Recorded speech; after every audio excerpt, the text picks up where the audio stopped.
Kahit paulit-ulit ang niluluto ko, basta kamag-anak ko ang umorder, kabado ako. At dahil catering is life, motherhood is lifer, and TikTok is lifest, umorder nga ang tito ko at ang tita ko sa akin habang meron kaming event. And so habang kinakabahan ako, meron kaming ongoing event sa May Laguna for Miss Sonia for the 80th birthday ng kanyang mother. Rustic theme tayo for today. We served roast beef pink mash, baked salmon, baked shrimp, soy garlic chicken, tapos truffle aglio linguine, and 14 sets ng pack meal for the guest na hindi makakarating. Nag-uumpisa pa lang ang September pero grabe na talaga yung dami ng event namin. So talo naman tayo sa isang beauty lounge na client namin for today and pang store opening ang setup natin. So ito lang yung video na naipadala sa akin ng team, but as you can see, it's really nice and very good ang team dito. And now we're headed sa house ni Miss Linel and ni Sir Toby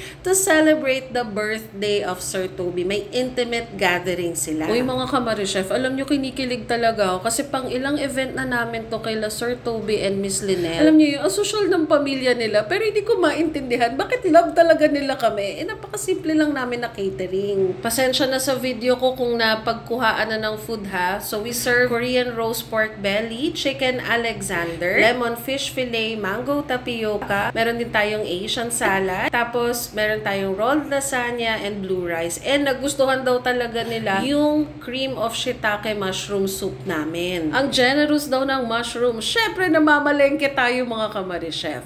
So here I am checking the quality of our food as if hindi ko alam yung lasa. Kailangan kong gawin to kasi trabaho ko talaga to. And so after ko ma-check, everything was good, pasado. Tatalo naman tayo ngayon sa Alfonso, Cavite. And meron tayong napakalaking event dito na 250 packs pero pagkain lang ang binook sa amin. Mga kamari-chef, at this point, nanlalata na ako. Pero pag nakikita ko yung reaction ng mga bumabalik-balik sa buffet, as in paulit-ulit sila, sobrang nakakatanggal ng pagod. Kasi yung makikita mo yung appreciation. Actually, our client here commended us na nakakaiba daw yung pagkain na nakain ng family nila and they were all so happy, pati yung mga bisita. Kaya naman, pagka mga ganyan ng feedback, napapasayaw ako. Syempre, relax na tayo. Nakakamiss yung mga kababayan kong Caviteño, ha? The parties hit different.